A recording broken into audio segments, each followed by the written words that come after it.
So good afternoon, Laura Elliott, as he mentioned, the commander of the 62nd Medical Brigade, which is right here at Joint Base Lewis McChord, and it is providing some of the units that are providing the support here on site, and also the commander of Task Force Medical West, which is providing the management of the medical capability and support needed for this site. We are very honored to be here today, and we thank you very much for coming today. We're very excited about the capability that we've built here. As we've noted, we have 3 units that are providing the support here, primarily 3, although there are many folks working behind the scenes.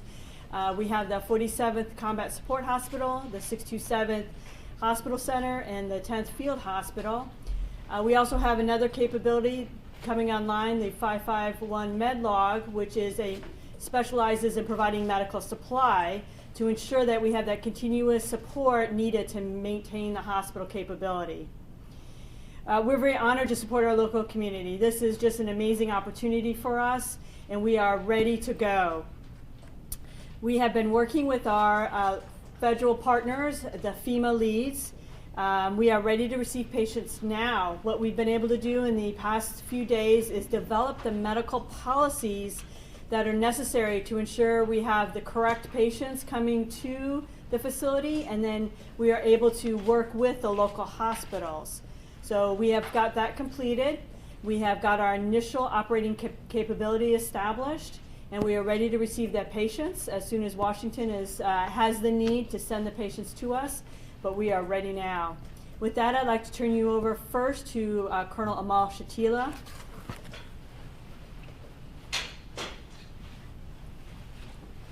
Good afternoon. Amal Chatila. I am a nurse, an Army nurse, and I am also the commander of the 47th Combat Support Hospital right here at Joint Base Lewis McChord. We do fall under the 62nd Med Brigade, so Colonel Laura Elliott is my commander and my boss. And we are part of the community. So when we got the call to be here and to support in establishing the hospital in conjunction with the 627 Hospital Center, it was a no-brainer. We are part of the community, and we are happy to be here, and our soldiers and our families live in this community. So we packed our containers, and we came up on Monday, and it's been a whirlwind establishing the hospital. So we already established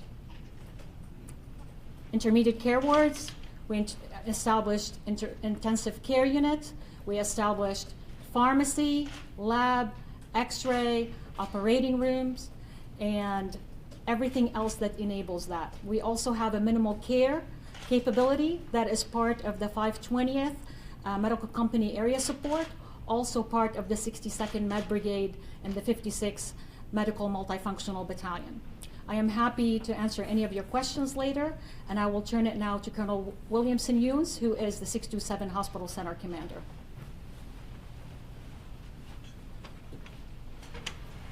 Thank you, Colonel Chatila. So good afternoon, ladies and gentlemen, and thank you for being here today. My name is Hope Williamson-Younce, and I am the commander of the 627th Hospital Center, and I am also a proud Army nurse. So we understand fully well of the capabilities here and the care involved. Now that you had an opportunity to tour our facility, I hope that you'll all agree with me when I say the 250-bed hospital at CenturyLink Center, staffed by military nurses, doctors, and support staff from all over the world, represent a speedy response to a call for action. We are expeditionary, we are agile, and we are responsive. That is what we do. We are also humbled and honored to be a part of this whole of government approach, and we will provide care with compassion. I will be followed by Lieutenant Colonel Jason Hughes. Thank you.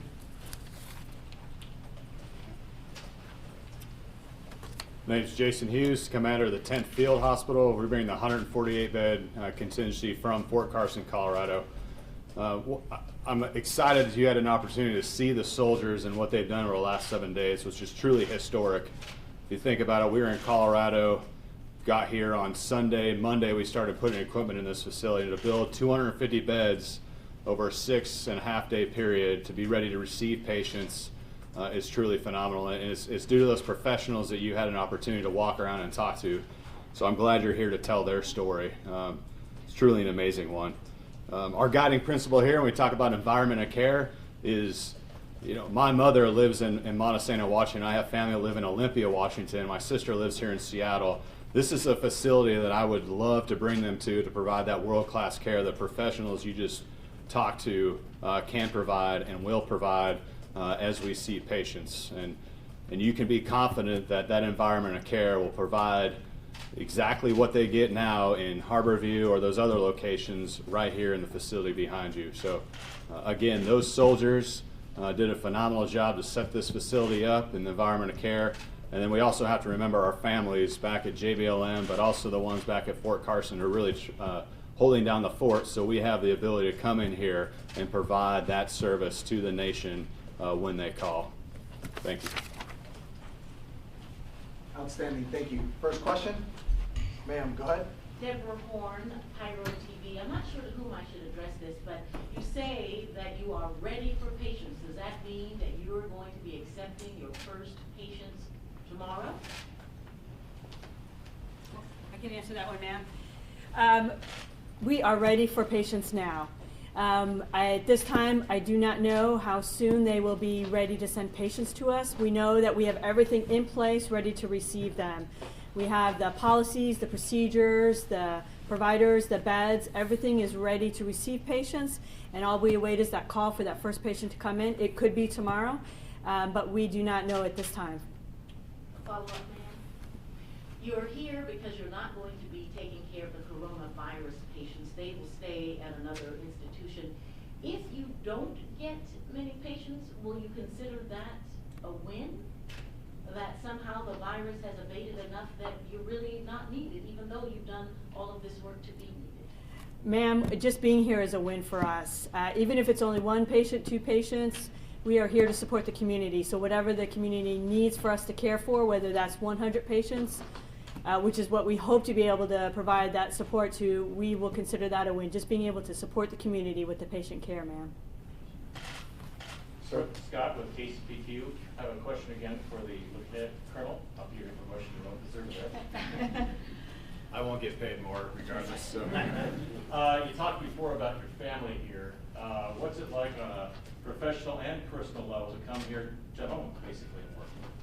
I mean, it was professionally and personally rewarding to come back here and be able to support the community I grew up in. I remember my dad bringing me up here to baseball games and football games at the Kingdome, and to be able to come back to this location and support the American people and Washingtonians in general is really a dream come true. And I look at it as if my family needed to have support from the hospital system here and our ability to offload those beds to be able to provide that if they had COVID to go into one of these hospitals or non-COVID, they can come through these doors. You think about just my parents are proud, but not only that, all my friends that are here, of knowing that we are here to support the community. And I think, like Colonel Elliott said, that's a huge win for us and for the American people to understand that they have a capability that is able to deploy on a moment's notice and provide whatever they ask us to provide. And I think it shows the best and brightest of what the United States military can provide to the American people, either here or abroad. So, Thank you. yes, sir.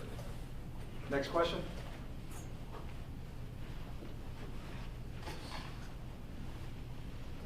Go ahead, ma'am. So, Lieutenant Colonel, you didn't tell us what you do. We have two proud Army nurses here. What are you proud to do? Well, I'm proud to be the son of Joy and Bruce Hughes in Montesano, Washington, but shout out to my parents. But, so I'm a medical service corps officer, and so on the administrative side, my particular specialty is logistics. I also do medical operational planning, and basically whatever my bosses behind here tell me to do, right? But yeah, I'm just proud to serve our nation, regardless of where they put me, and I'm blessed to be put in positions like this where I can come serve the American people. So. I do have another question. Yes, ma'am, please. So I know that I think it was you, Colonel Chatila, who named all of the different services that will be available here. One that seems conspicuous by its absence is a maternity ward. Yes, so we do have an OBGYN doctor here, and we can do some limited GYN procedures, but at this time we are not doing any obstetrics in this facility. Yes. So you have the surgery theater. Yes. Would you go over again what the different elements are? Absolutely, absolutely. So we do have what we call our minimal care. And these are your talkie-walkie patients that require really minimal care, but need to be at a facility maybe to facilitate taking their medications or help them with activities of daily living or things like that. And then we have our intermediate care wards. And our intermediate care wards, what they are is maybe your post-surgical or some of your medical patients that have diabetes or high blood pressure, or post-trauma, but they're not that sick that they require higher level of nursing and higher level of being on a monitor, and that we need to check their vital signs all the time. And then we have the intensive care units, and our intensive care units are equipped with our equipment for not only for monitoring, but they also have our ventilators. And so at this time we have 24 beds that are ready, and when we are fully capable we will have 48 beds in the ICU. And then we also have our operating rooms, and so our operating rooms, we have 3. One of them is also capable to provide radiographs, so something called C-arm, where we can put the patient on the bed and able to also take x-rays at the same time. And we also have a sterilization unit where we also sterilize all of our equipment that is being utilized in the operating room. We also have our pharmacy, and it's fully equipped to provide not only medications that you take every day, but medications that go in the IV, medications that are used in the operating room, all kinds of medications, and really all classes of medications. And then we have our lab. And our lab is also equipped to do lab studies, so that we can do lab studies of patients, whether it is their, what's their blood count, what is their blood chemistry, and so on and so forth. What is the isolation unit for? I'm sorry? What is the isolation unit for? Oh, so the isolation, so that's an isolation tent that we put up.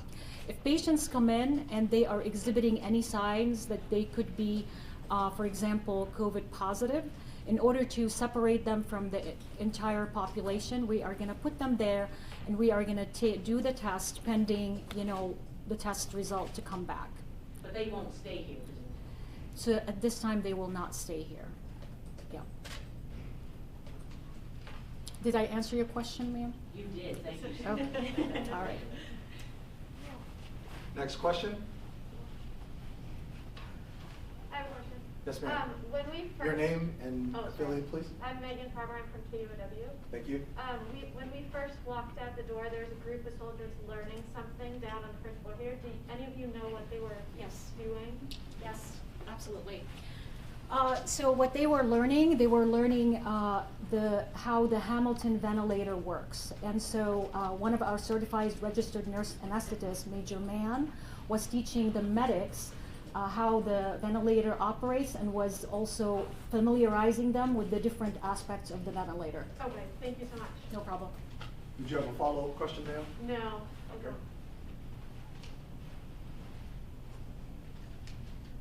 I did have one other question. I don't think we found out what everybody did. We have 2 proud nurses, we have an administrator, who was the 4th? So similarly, I'm also a medical service corps officer. I specialize in medical plans and operations. So for me, this is a dream come true. I'm doing exactly what the Army wants and needs me to do in my local community. So as a plans and operator, I would help provide that management, that oversight of hospital capability or the logistics, the medical supplies that are needed. And no one had asked this specific question, but I just want to talk a little bit, just a quick moment about how we're keeping our folks safe from the infectious disease also. And what you saw as you come in was some of the medical screening capability. So everybody that enters the facility is screened, and we monitor our providers very closely. So temperature checks, we have an on-site sick call to ensure that if anyone feels like they may begin showing those signs and symptoms, we capture that very early and we limit the exposure throughout the facility, because as you see, it was an open bay. We have to be very conscious about infectious control. Thank you, And ma'am. that's so no matter the infection, isn't it? Exactly, ma'am. So exactly. So we know we're at the tail end of flu season, for example. So that's similarly, we would not want the flu to spread through. So any infectious disease, yes, ma'am. Thank you. I have one other question. Yes, sir. Scott with KCBQ. I was told that it'd be overflow regular hospital visitation and not virus-related stuff here. Is that the case? What's the specialty going to be here, like a general hospital, or is it going to be virus-related? That's just a great question, and I'll take that question. Hope Williamson-Younce here again. So the hospital capability is the 250 bed, and at this time our mission is non-COVID patients, as you stated. With that, we can provide a capability from low acuity to high acuity for any critically injured or people who have critical illnesses. So we can take the full spectrum capability. So we are a full spectrum hospital. Thank you. And may I ask one last question? I really will leave it for last. Will family members of those who are hospitalized be able to visit?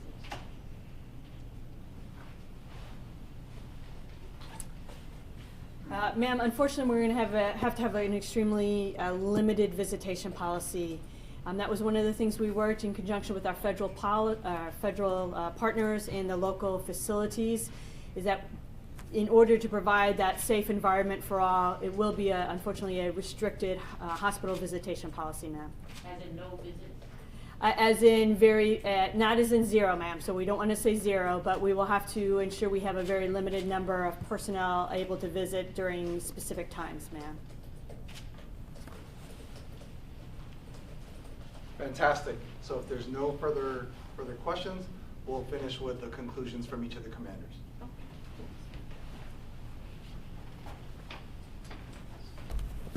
Well, once again, I just want to say that I'm very honored to be here. Normally, as Army medicine, we support the citizens of our great nation from afar, from a foreign land. But now we're here working and supporting right here in the local community where we work and live ourselves.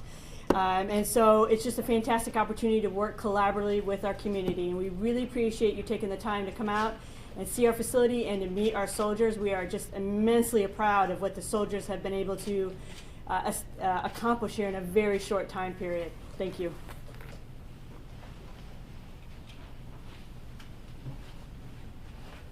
So same as everything as she said, and as Colonel Williamson also said, we are expeditionary, and so we are very happy to be here. And when Colonel Williamson-Younce and also Colonel Hughes and I walk around, and we've been talking about it yesterday, we talked about how we really want to make sure that this is the facility that our moms and dads and sisters and brothers can also feel safe to be taken care of here. So we're very glad to be here. Our soldiers are very happy to be on the front line, and we want to be part of this community. Thank you so much.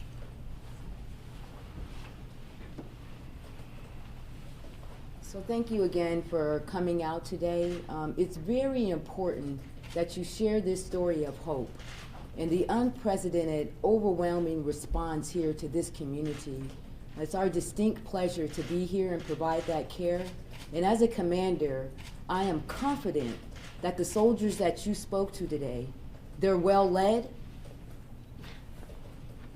they're well trained, and they're well equipped.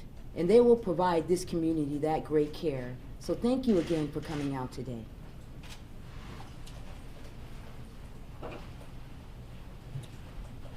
They did a wonderful job of wrapping this up, but I will tell you, I hope that you had a chance to talk to those soldiers down there, like the specialists Acostas of the world that have microbiology degrees and showed up here to serve their community. You know, we have a conglomeration of soldiers that join the U.S. military from all over the world that are here because they raised their right hand to serve this nation. And so to do it here in Seattle, Washington, in my home state, is one of the great, experiences of my career.